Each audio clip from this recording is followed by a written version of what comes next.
Press meet పెడతాను. నువ్వు చెప్పు చిన్నక్క ఎట్లా చేద్దామా? నాకేం తెలియదన్నావు, అంతా మీ ఇష్టమే. సరే అయితే మొత్తం రఘునాథ్ రెడ్డి అని అడదాం, ఏం చెప్తాడు? ఏమన్నా మాట్లాడన్నా, ₹1,00,000 50,000 ప్రసాదాలకే పెట్టాలి. అయితే నేనే మాట్లాడతా, మీ ఇద్దరు మాట్లాడద్దండి. నువ్వు చెప్పినట్టే ప్రసాదాలకి 50,000 పెడితే డ్రమ్స్ కి సరిపోదు. నువ్వేమన్నా డాన్స్ చేస్తావు ఎనర్జీగా? డాన్స్ అయితే నేనేనబ్బా. అందుకే నేను చెప్పేది అంటే ₹1,00,000 70,000 డ్రమ్స్ కి పెడదాం, యూత్ సంతోషం కోసం. చిన్నక్క నేను చెప్పేది ఒకటి నువ్వు చెప్పినట్టుగా ప్రసాదాలు పెడదాం. 3,000 శనగలు తెద్దాం, 5,000 కుడుగులు పిండి తెద్దాం, 100 కేజీలు ఫుల్ బియ్యం తెచ్చా పులిహోర కలిపేద్దాం.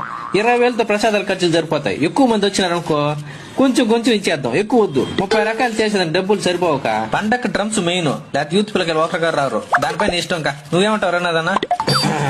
కెమెరా నాకాలు కొంచెం దిక్కురా బోడా.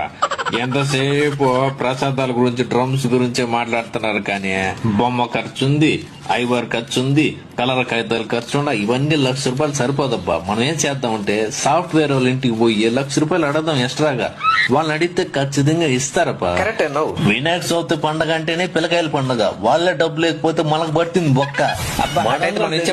చెప్పేదాకిని బా, మనం కూడా దగ్గరుండి, అయ్యయ్యో నీ వల్ల డైలాగ్ మర్చిపోతునే, మనం కూడా దగ్గరుండి పనులన్నీ చూసుకోవాలా. పందులు డైరెక్షన్ చూపించాలా, ఆ ప్రసాదాలు ఇచ్చేటప్పుడు దగ్గరుండి తినేసి గుమ్మునే ఉండాలా. ఊరు మీరు వెళ్ళినప్పుడు ట్రాక్టర్ వెనకాల నేరుకు పోతా ఉండాలా. వాళ్ళ కళ్ళకి నీళ్లు పోస్తే పోసుకోవాలి అంతే.